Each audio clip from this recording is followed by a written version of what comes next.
Lihat, buah jatuh tidak jauh dari pohonnya, dan orang tua pun doa.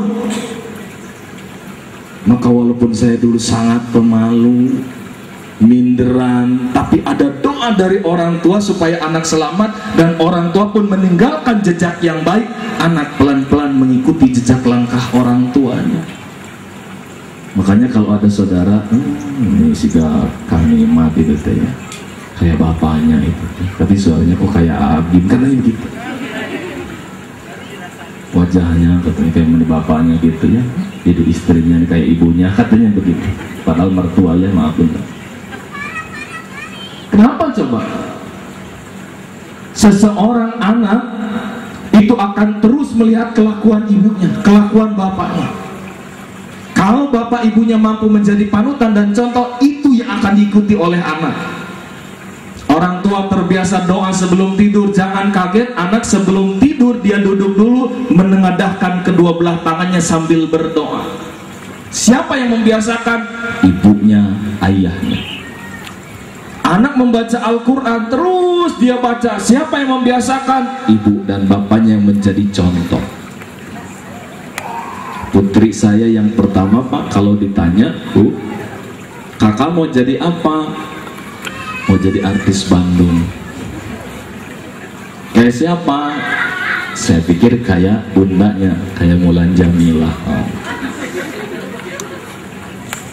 Tidak tertarik jadi ustazah? Enggak, capek ceramah melulu. Terus saja kita bimbing, kita nggak usah protes, Bu, Pak, dengan cita-cita anak. Kita hantarkan saja anak menjadi anak yang mulia, supaya anak mudah mengakses hidayah Allah. Maka hati-hati kalau anak kita ingin mudah dididik, jangan tertarik menjemput rezeki yang tidak baik. Jaga itu makanan anak, ciloknya, baksonya, mie-nya. Makanan yang masuk ke anak akan menentukan apakah anak ini akan baik atau tidak. Kenapa putus asa dengan rezeki? Tidak yakin dengan Allah yang maha besar, yang maha kaya. Tuh kata Ustaz Amir tadi. Kita ini paham yang paling kaya itu siapa? Ada yang maha, siapa? Allah. Kenapa hidup kita merasa bahwa Allah itu miskin? Ikhtiar wajib, kata beliau, hasilnya tidak wajib. Terus saja berikhtiar, terus cari pertolongan Allah, terus jemput rezeki itu. Hanya arahnya tidak ada yang tahu, Allah sendiri yang mengatur.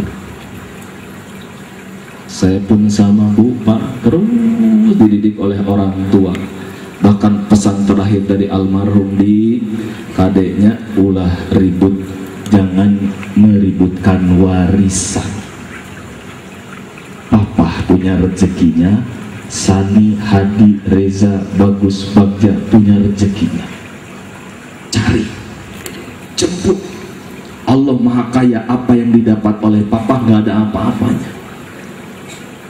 Maka jangan dibiasakan anak itu selalu ngegantung sama orang tuanya. Ini mobil kan punya bapak saya. Nyesel saya itu ngaji, nyesel saya itu sedekah, nyesel saya itu tahajud, duha, tidak membawa hasil. Membawa hasil dari mana? Tidak membawa hasil dari mana? Ini dari ujung rambut sampai ujung kaki itu tuh mahal. Kita yang hari ini sehat selalu mengatakan mananya rezeki itu ya. Tapi kan itu bapak pasti ya. Allah yang menuntun, kejar akhirat, kejar Allah, dunia ngejar tuh. Anak dicukupkan, jodoh didatangkan, rezeki didatangkan, hidup kian berkah. Itu nikmat, kenikmatan orang yang mendekatkan diri kepada Allah. Allah memberi di saat waktu yang paling tepat. Ada orang, Bu, dia sering memohon kepada Allah, memang belum tepat saja dirubah nasibnya. Cuma karena rewel terus minta sama Allah, Allah rubah karena belum siap, dia bingung sendiri. OKB, orang kaya baru bingung.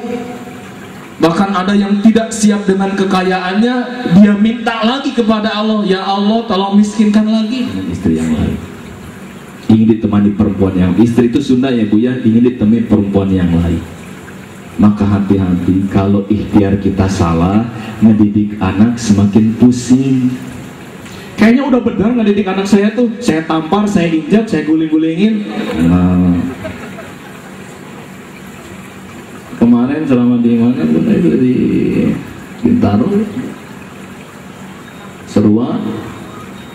Kata istri saya, Bu, perbaiki sholat kita ya. Saya juga belum benar. Pikiran ibu-ibu tuh, wah, kira ini belum 5 waktu sholatnya. Soalnya kerasa ngedidik anak saja, saya suka hilang sabar. Jadi kalau betul-betul sungguh-sungguh di jalan Allah, maka Allah akan tanamkan kepada kita petunjuk bagaimana cara mendidik anak yang baik. Tidak usah pusing dengan teori, Allah yang mengajari sendiri. Saya pun alhamdulillah terus saja dididik oleh orang tua. Jangan tinggalin sholat 5 waktu di, jangan tinggalin tahajud di, terus baca Quran ya. Anak kita pun akan mempertontonkan kelakuan dan ulah perbuatan kita. Siapa yang menanam, dia yang menuai.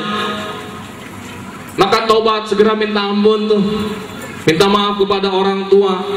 Mungkin hubungan saya dengan anak seperti ini, susah dengan urusan rezekinya, semakin jauh dengan anak.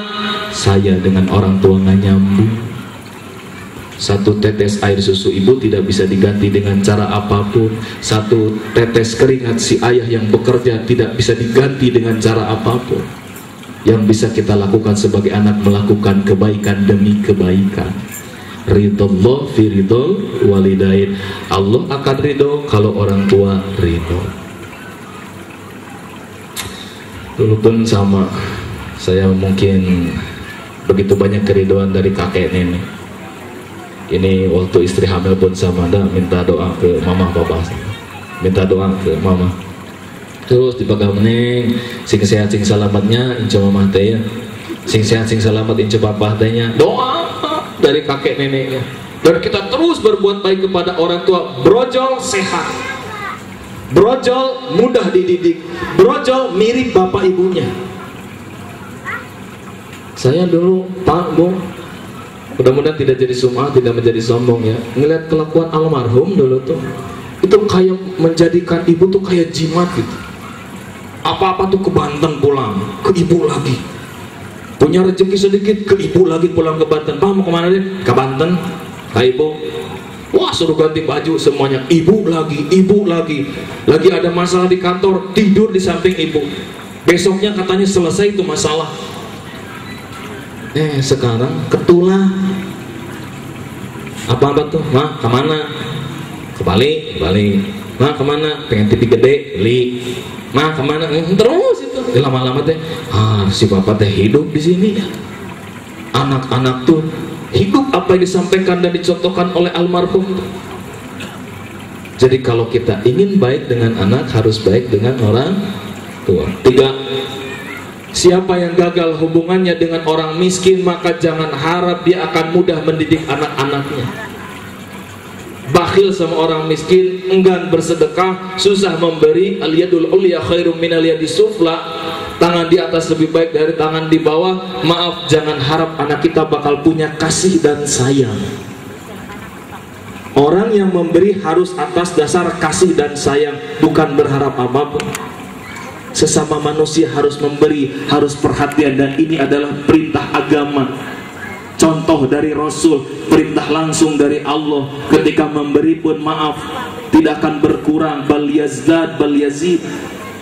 Contohnya lagi, baik lagi Ustadz Amin, dari nggak punya apa-apa, bahkan belum lahir waktu itu ya, brojol lahir ke dunia ini nggak punya apa-apa, sampai segala punya sekarang.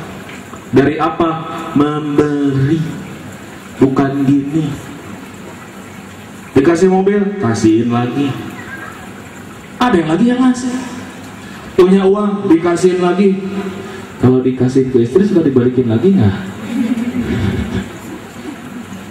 Terus apapun yang diperjuangkan, apapun yang didapat, terus dibelanjakan lagi di jalan Allah, diganti berlipat-lipat, 700 kali lipat. Wallahu yudha'ifu liman yasha. Bahkan suka-suka Allah cara Allah mengganti. Tuh lihat. Jadi kalau kita ingin dicukupkan, dilebihkan hidup kita, cukupkan orang-orang yang membutuhkan pertolongan, dan itu harus tepat sasarannya, jangan salah.